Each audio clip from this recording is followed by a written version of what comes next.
Hey everybody, thanks for watching again. 5 minutes, here we go. Today we're talking about training kids. So we talked about love as the core, that's your undergirding for kids. And then the next one is the rules or the training part of it, making sure they understand. Now today is raising self-confident kids, okay? How do you raise kids that are self-confident and know who they are?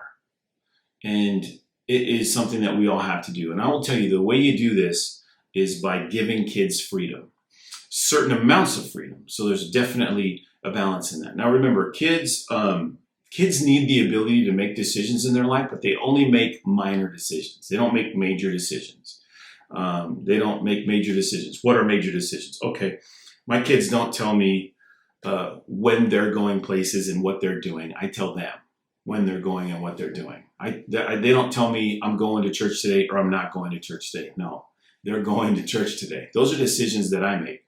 And I start doing that very early with my kids so they understand that when I say you're doing something, you are doing it. And there's no room for discussion about it. And there's also no room for a fit or anything like that. But they've already got this down. My kids they understand this. So I started training them very early. But when I was training them early, there were decisions that I wanted them to make and things I wanted them to do on their own without being a hovering parent, right? So there are decisions that they make when there's conflict with their friends. You know, maybe there's some conflict and I'm even seeing it. So I'm watching it over there. I'm seeing it, it's happening, and I'm not going to step in. I want to see what are they going to do with what I've already trained them. So I've already trained them that when you have a conflict with a person, resolve it, but don't be a doormat. Don't let people walk all over you, but use love, listen, and understand what's happening with the other kids, and then make a decision on your own. And even if you can't come to a decision, it's okay to agree to disagree, and it's okay to walk away. Totally okay with that. And then I would allow my kids to do that on their own. Now, what about when they're real little kids, right? And they're climbing the couch and they can't figure out how to get on or off?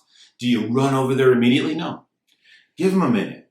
Let them figure out how to scale the couch. Let them figure out how to get up to where they need to go. Now, obviously, if they're hanging off the edge of a house, you run over it, pull them off the side. But there's all these smaller decisions in their life that we let them make.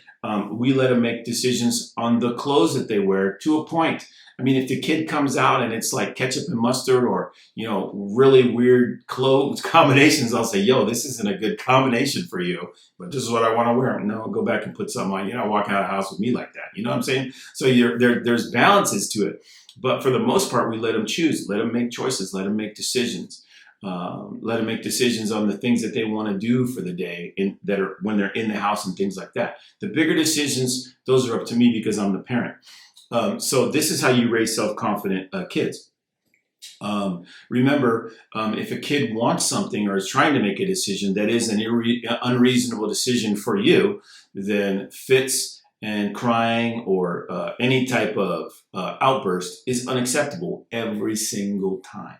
Every single time. Never do I ever concede to a child who wants something by throwing a fit, yelling, throwing themselves on the ground. Absolutely unacceptable. Absolutely unacceptable. You need to make the choices as parents to make sure from this day forward, this is an unacceptable thing in your life. Never do I give in to my kids like that. Even like little kids sleeping in my bed. Never. Never. Once my kids are old enough, 6 months old, they're sleeping in the crib. You can let them cry for 30 minutes. This is scientific. They can cry for 30 minutes. It'll put them to sleep. It's good for their lungs. It's not a bad thing. Don't let your kids make the big decisions. Do you want them in your bed? Probably not. Well, make the decision. Put them in their own bed and make sure they stay. Don't let these kids creep into your life making all the big decisions, because that's a big decision. You and your husband need time to yourselves. You don't need a child sleeping in between you all night long. That never happened in my household. It's just not a good idea.